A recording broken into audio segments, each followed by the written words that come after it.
वहीं झारखंड के 5वें विधानसभा का अंतिम बजट सत्र होने वाला है। इसको लेकर प्रमुख यहां विपक्षी दल बीजेपी की रणनीति और विधायक दल की बैठक में बनेगी। यहां पर बीजेपी विधायक दल के नेता और नेता प्रतिपक्ष अमर कुमार बावरी ने कहा है कि बजट सत्र में अगर सरकार विपक्ष के सवालों का जवाब देगी तो विपक्ष सहयोग करेगी। इस बार भी भ्रष्टाचार सबसे बड़ा मुद्दा होगा। वहीं अबुआ आवास पर भी कहा कि इस योजना में भी सरकार ठग रही है। उनसे बात की हमारे सहयोगी राजेश कुमार ने, सुनते हैं।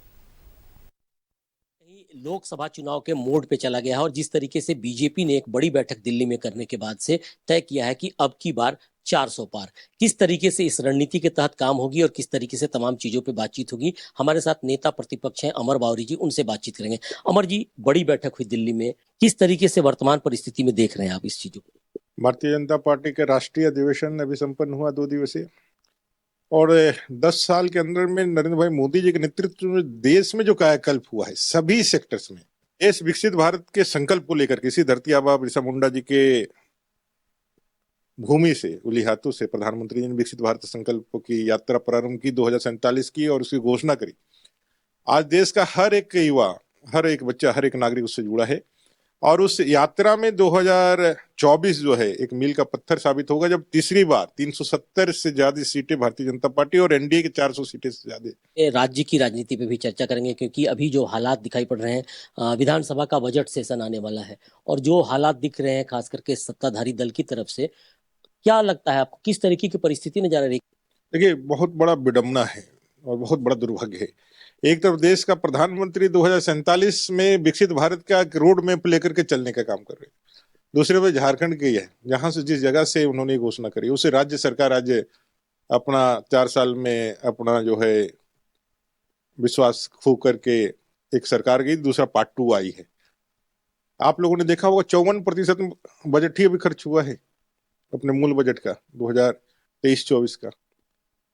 अभी भी सरकार मंत्रिमंडल के गठन के बाद भी स्थिर नहीं हो पाई है, अभी भी उसका पाया डगमगाया हुआ है। इनका सिर्फ और सिर्फ जो रोड मैप अभी बना है वो विकास के लिए नहीं बना है, लूट का रोड मैप बना है। और भारत विरोध के लिए इनके पास जो भी देसी विदेशी जो भी शक्तियां हैं, जो एजेंडे सेट करते हैं, आलिम फाजिल, जो हमने कहा अभी सरकार कोई भी मुखड़ा बदल जाए लेकिन सरकार चलाएगा तो आलिम और फाजिल ही, आलमगीर आलिम, हाफिजुद्दीन अंसारी जैसे लोग ही चलाएंगे, एजेंडे वही लोग सेट करेंगे। कुल मिलाकर के ये 8 महीने तक सब्र करना होगा अपनी जनता को, और हम लोग भी इस जल जंगल जमीन की सुरक्षा के लिए सड़क से सदन तक का जो हम लोगों का लड़ाई है उसको और तीव्रता के साथ रखेंगे। तो कई मुद्दे हैं खास करके, और जिस तरीके से राष्ट्रीय स्तर से लेकर अब राज्य के स्तर तक की चर्चा होगी और कहीं ना कहीं इन सारी चीजों को लेकर जब हम बातचीत करेंगे तब राज्य के विकास और देश के विकास की जब चर्चा होगी तो इन सारे बातों को ध्यान में रखने की जरूरत महसूस होगी। चुनावी माहौल में किस तरीके से राजनीतिक दल आगे आएंगे और किस तरीके से जनता के बीच जाकर काम करेंगे, थोड़ा वक्त जरूर लगेगा। सहयोगी विकी के साथ राकेश कुमार, न्यूज 11 भारत, रांची।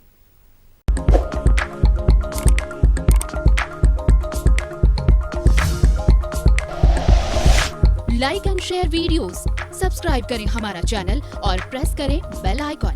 न्यूज़ 11 भारत, सच है तो दिखेगा।